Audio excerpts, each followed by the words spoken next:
Buenas noches, estoy en comunicación con la doctora Cecilia Chacón, ex congresista de la República del Perú. Cecilia, muchas gracias por acceder a esta entrevista. Es la primera vez que te entrevisto y espero que no sea la última. Encantada, encantada de poder estar en contacto contigo y hacer esta entrevista.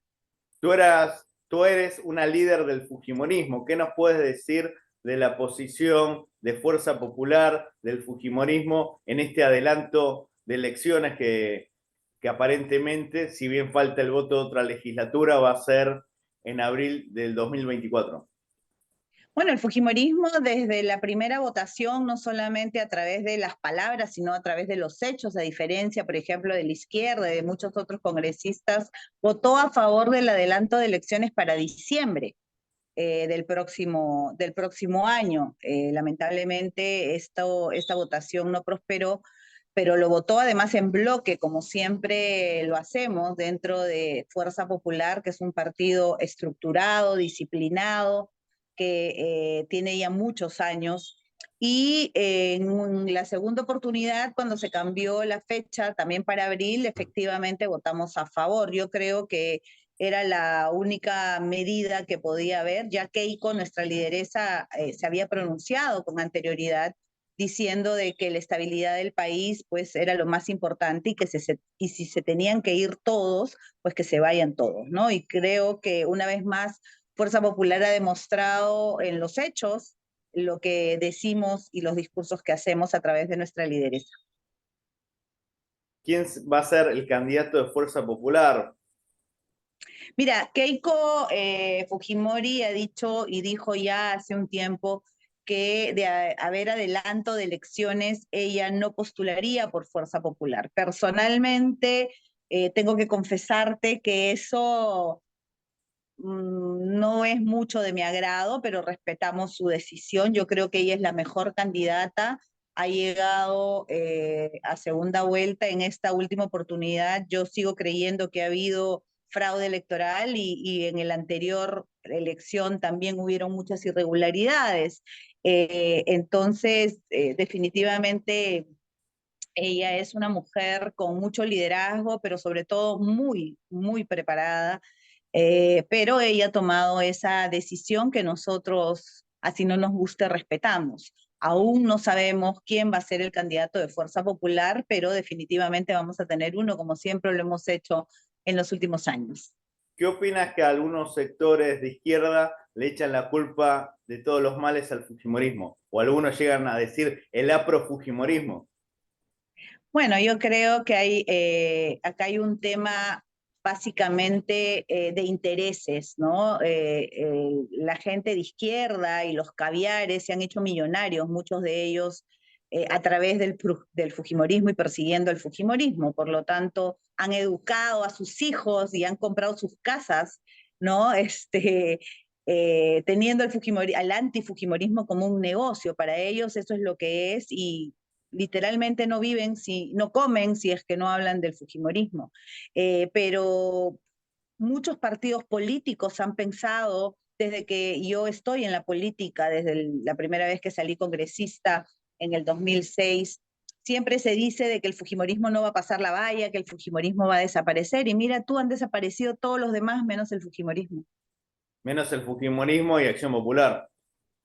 Bueno, Acción Popular lamentablemente está de los 20 congresistas actualmente, hay 18 acusados en una carpeta fiscal de haber vendido sus votos y sus conciencias para no vacar al señor Castillo a cambio de obras, ¿no? Entonces, Acción Popular primero tendría que tener un trabajo interno para ver quién es su líder, porque ni siquiera tienen a sus líderes y a sus representantes inscritos por las pugnas internas que hay.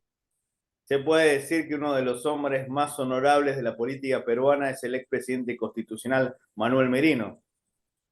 Yo creo que el expresidente Merino definitivamente es un buen político, pero yo conozco a muchos otros, también de Acción Popular, como por ejemplo Víctor Andrés García Belaúnde, Mauricio Mulder, Carlos Bruce, igualmente en mi partido, muchísimos. Yo creo que hay muchísimas personas honorables en política, muchas más. Lo que pasa es que lamentablemente la prensa y en algunos casos los medios de comunicación, no todos, pero muchos de ellos se han ocupado de tratar de generalizar lo contrario, lo cual es falso. Yo creo que la gran mayoría de gente que está en política y de los que hemos estado en política, sobre todo reelectos, como es el caso del congresista Merino, como es el del expresidente Merino, como es mi caso y muchos otros, creo que hay muchísima gente que es honorable y que está en política para poder servir.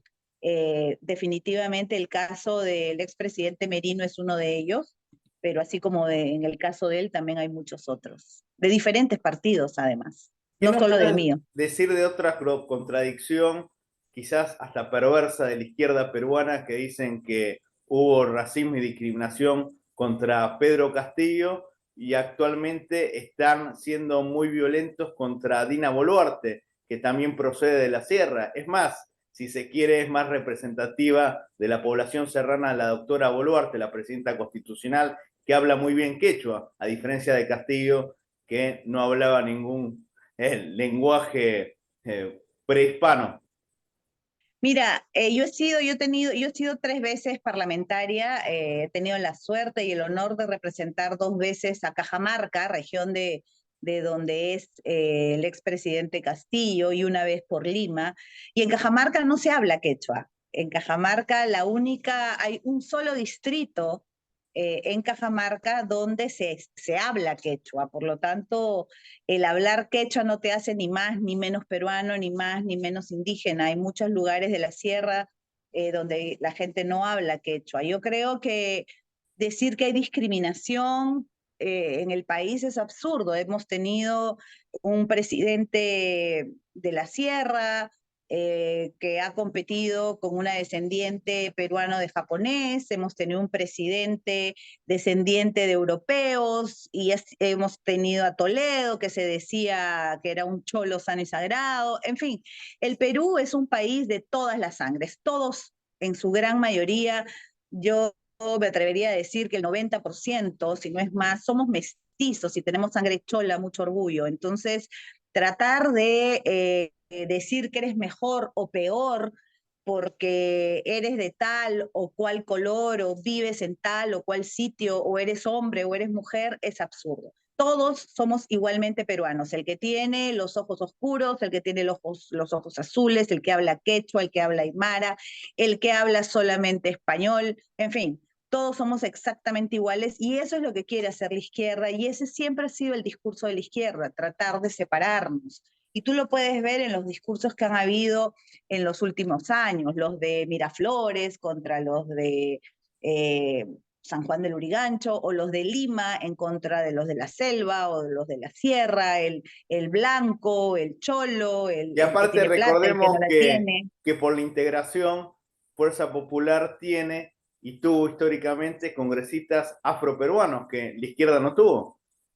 No solamente eso, mira, la última vez que yo postulé por Lima, que ha sido el congreso que cerró el señor Vizcarra inconstitucionalmente, y que yo creo que ya se está dando cuenta mucha gente y le acaban de dar una acusación constitucional en el Congreso por diversos motivos.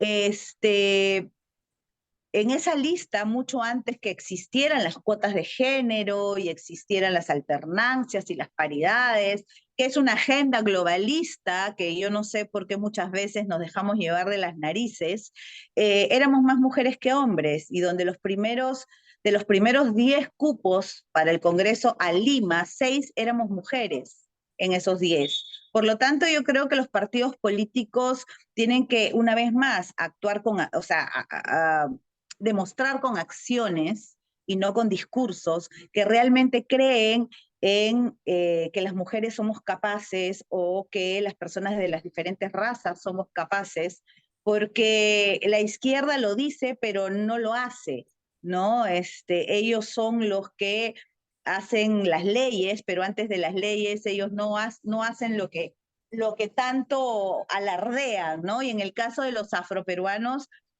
Fuerza Popular es un partido del pueblo totalmente, donde hay blancos, rubios, negros, chinos, de todo, porque ese es el Perú, el Perú, esa es la maravilla del Perú, es un crisol de razas, de culturas, de lenguas, y nadie es más que nadie, ni nadie es menos que nadie, todos somos exactamente iguales, y lo que sí, y eso es lo que hay que cambiar, es que tenemos que darle a todos las mismas oportunidades, que a veces eso no existe en el Perú, porque muchas veces los gobernadores, los gobiernos regionales, cuando hubo la descentralización, la gran mayoría han terminado presos, no hacen obras, lo utilizan en campaña, y eso creo que es uno de los grandes problemas que tiene el Perú, ¿no? La corrupción que ha habido.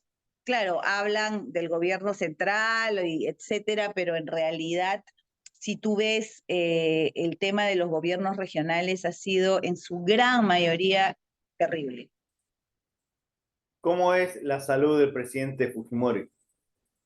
El presidente Fujimori es una persona ya bastante mayor que está preso hace muchísimos años, hace más de 15 años está preso, y como comprenderás, sus enfermedades no solamente de la edad, sino sus preexistencias, como por ejemplo el cáncer a la lengua, la presión, etcétera, etcétera, y las condiciones en las que se encuentra, pues definitivamente no ayudan a que su salud sea la mejor. Sin embargo, agradecemos a Dios que ha podido superar, porque tiene muy buen ánimo, de la cabeza está muy bien.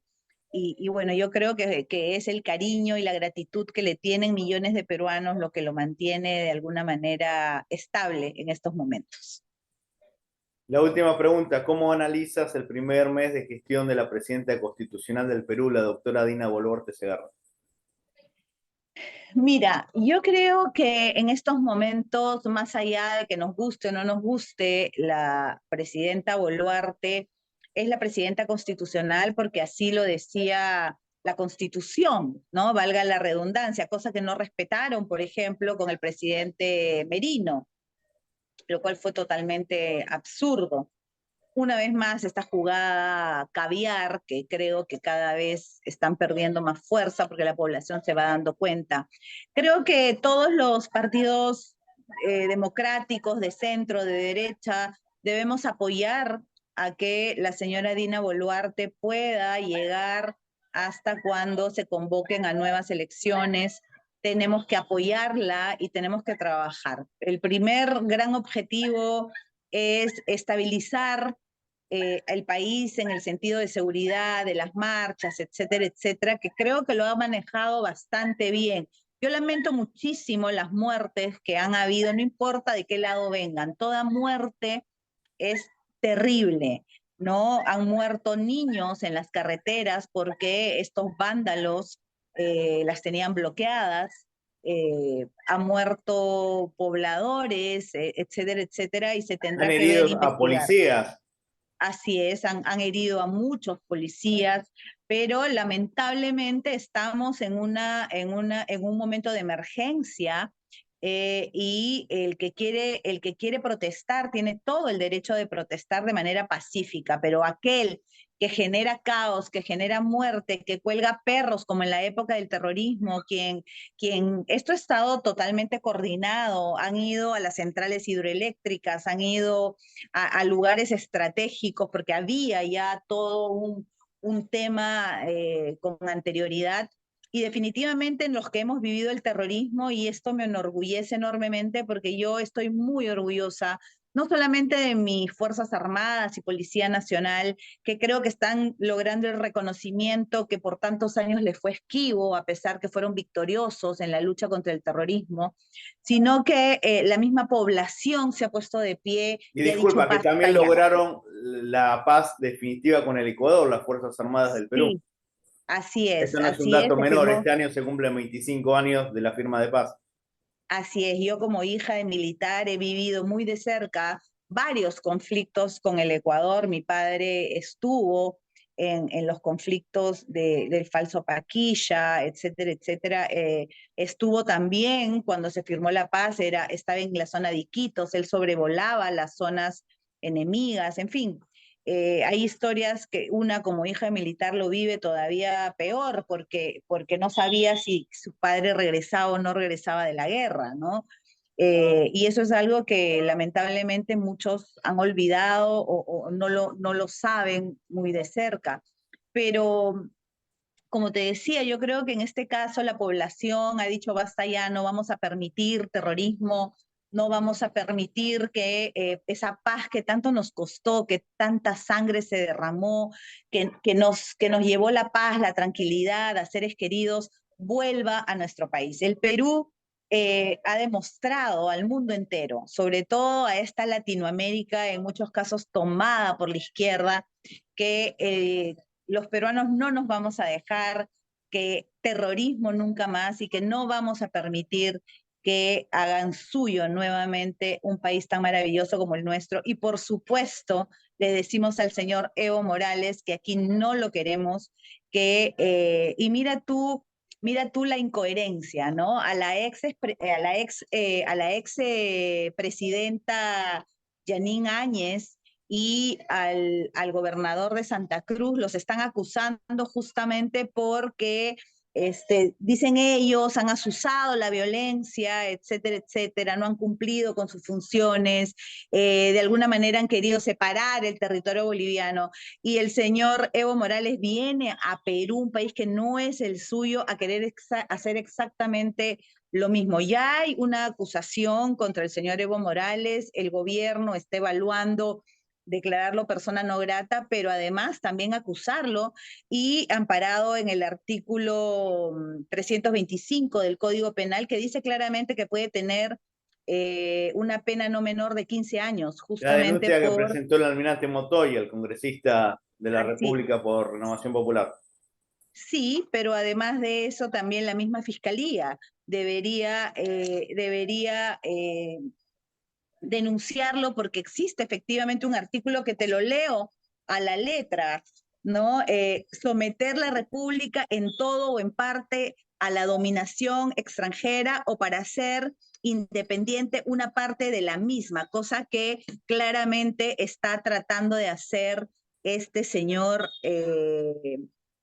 Evo Morales, y este es el artículo 325 del Código Penal. Así que yo le digo a este señor que se vaya a su casa, que se meta en sus asuntos, que no se meta con el Perú, porque el Perú lo va a expulsar. Ya el Ministerio de Defensa ha dado un informe donde menciona que hay 12 personas que son operadores del señor Evo Morales que han ingresado más de 27 veces al Perú. Disculpa, y uno de ellos también es el actual embajador de Bolivia en el Perú, Carlos Aparicio, que según la prensa visitó a Pedro Castillo en la prisión. Habría que expulsar al Así embajador es, boliviano así como es. primera Lo que medida. pasa así es, yo creo que la señora Dina Boluarte debe tomar las previsiones del caso, el país la va a respaldar, creo que la está respaldando. Es más, ya estos incitadores al ver que no les han hecho caso, o sea, el mismo pueblo no ha ido a la huelga, sino son unos cuantos vándalos en algunos casos, otros con conexiones al Movadef, pro-terroristas o terroristas que han salido o que han estado en investigaciones y Y hasta en también cárcel. gente desinformada que va pensando que es un reclamo legítimo. No solamente eso, también en muchas ocasiones, sobre todo la gente que moviliza Evo Morales, es gente a la que le pagan con dinero del narcotráfico, con dinero de la minería ilegal, que además son actividades que traen consigo mucha violencia y que traen consigo eh, trata de personas, prostitución infantil, las peores actividades que podría tener un ser humano. Eso es lo que significa el señor Evo Morales, lo peor que representa una persona que no quiere construir sino destruir y que de alguna manera pues tiene el sueño de querer anexar Puno a Bolivia, pero no se lo vamos a permitir y este señor tiene que ser expulsado y no solamente expulsado, denunciado y que lo extraditen y que venga a una cárcel en Puno. Ahí sí lo vamos a recibir bien, cuando vaya a una cárcel en Puno, porque creo definitivamente que él está violando el artículo 325 del Código Penal y por lo tanto lo que es merecer cárcel, ¿no? Y no lo vamos a permitir, insisto. Y ya estas personas han dicho que van a dar una tregua al gobierno. No es que vayan a dar una tregua, lo que pasa es que su gran sonada marcha y que iban a ir en contra del gobierno, etcétera, etcétera, ha sido un fracaso. Si bien es cierto, han logrado en algunas zonas cierta movilización, el mismo pueblo lo ha evitado, no se ha plegado, ¿no? A pesar que los amenazan, a pesar que les pagan, no se han plegado. Y en muchos casos, Juan, hemos visto imágenes donde la misma población se ha enfrentado a esta gente y ha desbloqueado las vías, ¿no? Porque definitivamente el derecho a la protesta es un derecho constitucional, pero no a la violencia. Muchísimas gracias, que viva el Perú. Muchísimas gracias y efectivamente que viva el Perú, que viva Puno, que viva el sur y que la señora Dina Boluarte tenga la mejor de las suertes, porque solo así el país va a poder librarse de estas lacras pro-terroristas, estos vándalos, y de un señor como el señor Evo Morales, que yo sin temor a equivocarme podría decir que es un miserable.